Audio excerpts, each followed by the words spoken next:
এই জন্য কোনো দলের শীর্ষ নেতারা যখন বলেছেন এই আন্দোলনের সাথে আমাদের কোনো সম্পর্ক নাই, এটা ছাত্রদের আন্দোলন, একই দিনে বাংলাদেশের কণ্ঠস্বর হিসাবে জামাতে ইসলামের সেক্রেটারি জেনারেল দলের পক্ষ থেকে দায়িত্ব পেয়ে তিনি প্রেস কনফারেন্স করে বলেছেন যে আমরা জামাতে ইসলামের সাথে সম্পৃক্ত সকলকে এবং দেশবাসীকে আজকে তরুণ সমাজের পাশে দাঁড়ানোর জন্য, ঝাঁপিয়ে পড়ার জন্য আমরা আহ্বান জানাচ্ছি।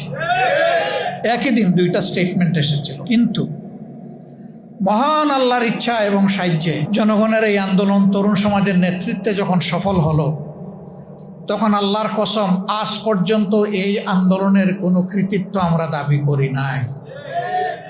আমরা বলি নাই যে আমাদের এতজন শহীদ হয়েছে আমাদের দলের, আমরা বলি নাই যে আমাদের দলের কেউ এই আন্দোলনের মাস্টার মাইন্ড ছিলেন, আপনারা সবাই তার সাক্ষী। আমরা 6 তারিখ থেকে বলি নাই যে আগামীকালকে নির্বাচন দিয়ে দেন।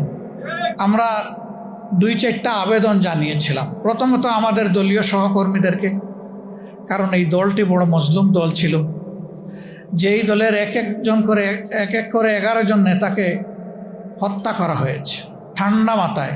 1000 কর্মীকে হত্যা করা হয়েছে ঠান্ডা মাথায়।